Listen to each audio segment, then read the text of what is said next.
Hey love bugs, welcome back to another Tarot Lover Reviews.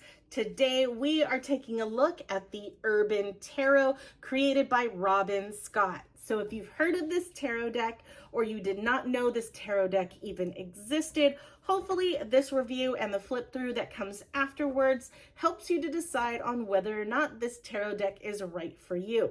Now, if you want to skip to the flip through, feel free to take a look at my description. I break down all of the suits into chapters to make it easier for you to locate where you want to start first. But right now, we are going to talk about the packaging. We're going to talk about the guidebook and the cards. We're going in deep. We're talking card stock, card size, the backs of the cards, the naming conventions, the imagery, all the things. So if you're interested in those details, stick around. Otherwise, feel free to skip to the flip through.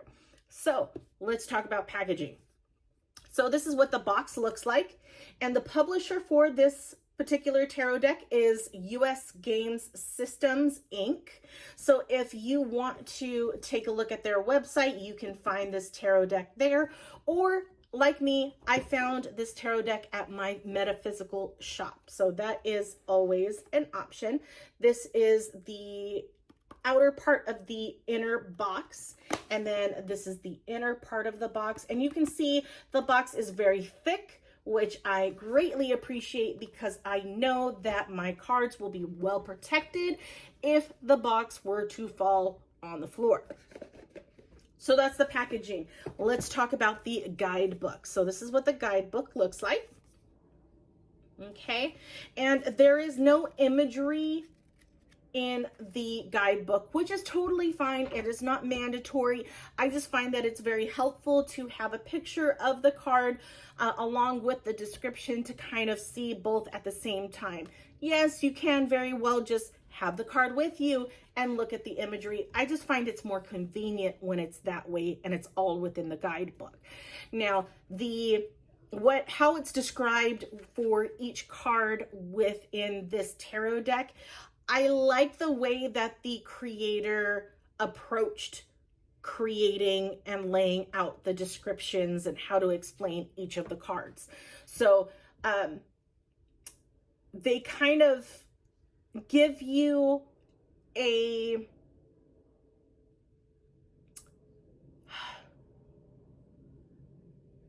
they'll give you the explanation of what that card is kind of from like a tarot perspective, and then they go further into explaining why they chose the imagery that they chose. So they actually used like real models as examples for their artwork.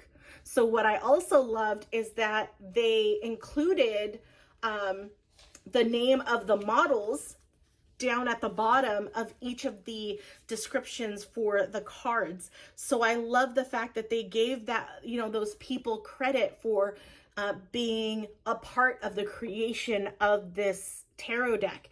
And you know what? I was going to get into the imagery. We can't. We in order, okay? So yeah, the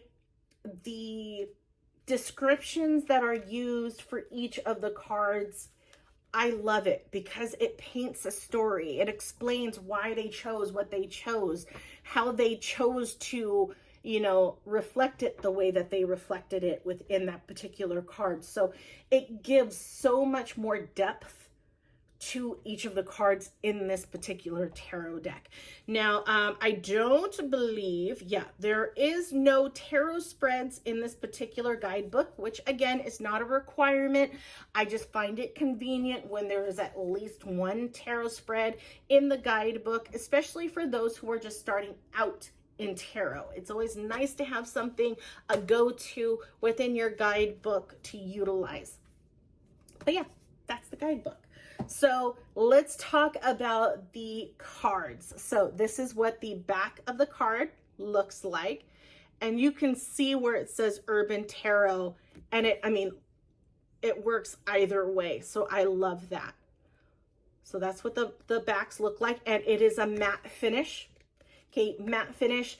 The cardstock is, I think, perfect for the size of these cards, which I'll get into a second, but let's talk about the cardstock first. The cardstock makes for a perfect shuffle, in my opinion, okay? Perfect shuffle would be if I was to shuffle this tarot deck in a poker style shuffle.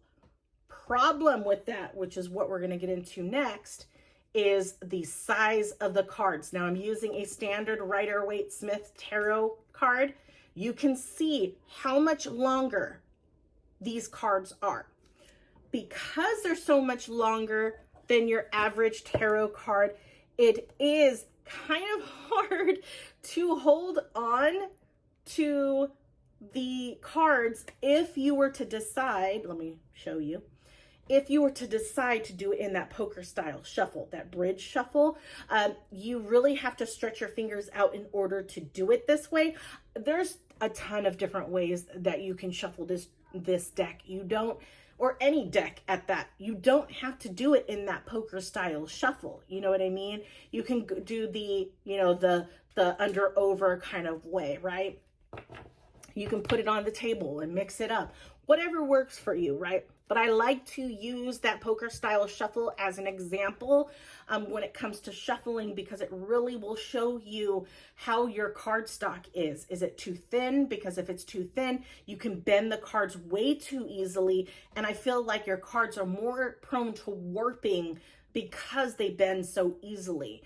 Whereas if the cardstock was thicker, you would find it, you know, you would strain a lot more trying to bend the cards to do that shuffle. And that's why I kind of use that as an example, because it really shows you how flexible or how thick a cardstock can be with a particular tarot deck. So yeah, that is the cardstock, and that's the size, that is the texture, and that's the backing. Let's talk about the imagery and the naming convention, because definitely that is something that we want to talk about here. So everything that I am comparing this deck to regarding imagery and naming convention is to the Rider-Waite-Smith tarot deck.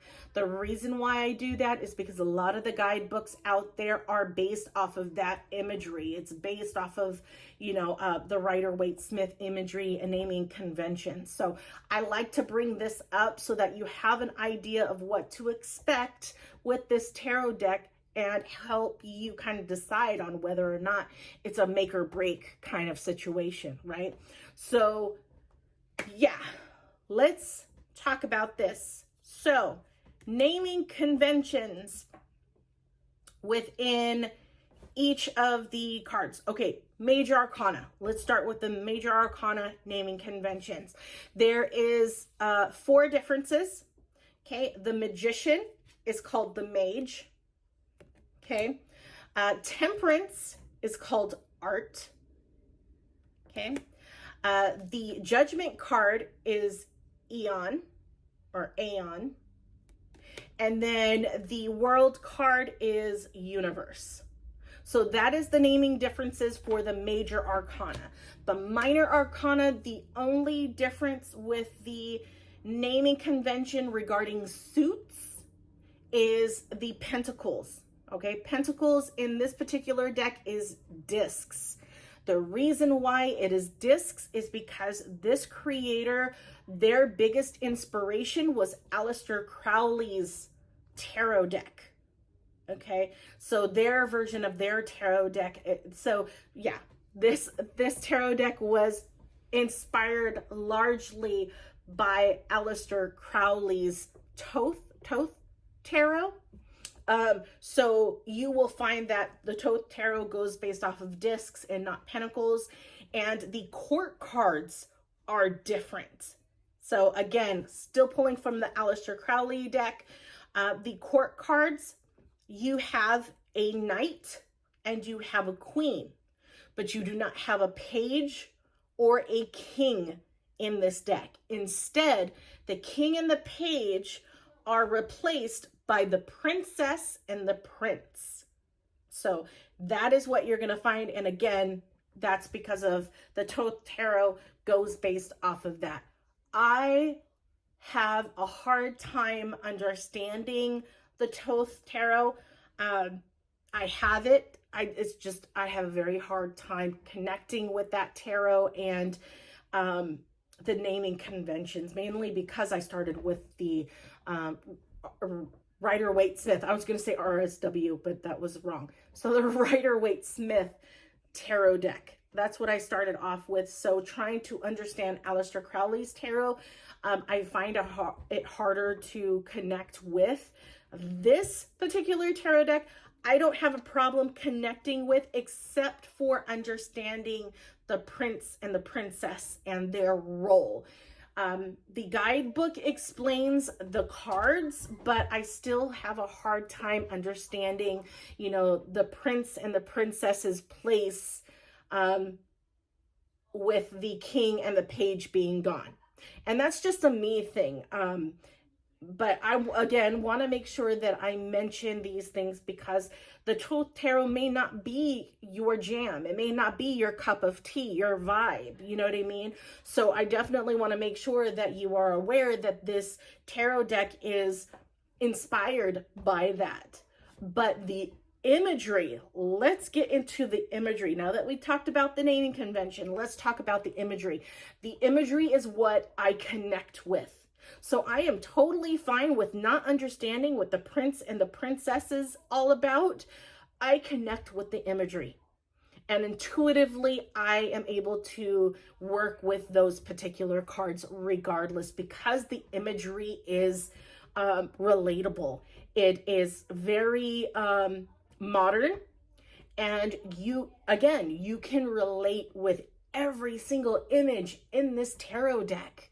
Anyone can use it. Newbies can use it.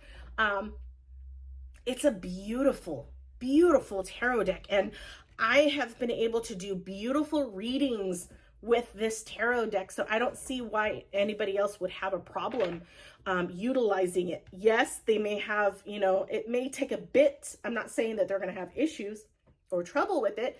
It's just going to take a little bit of learning the Thoth Tarot side of things and how the cards work and kind of understanding the differences. But other than that, the imagery is just so beautiful. I love the art style of this creator.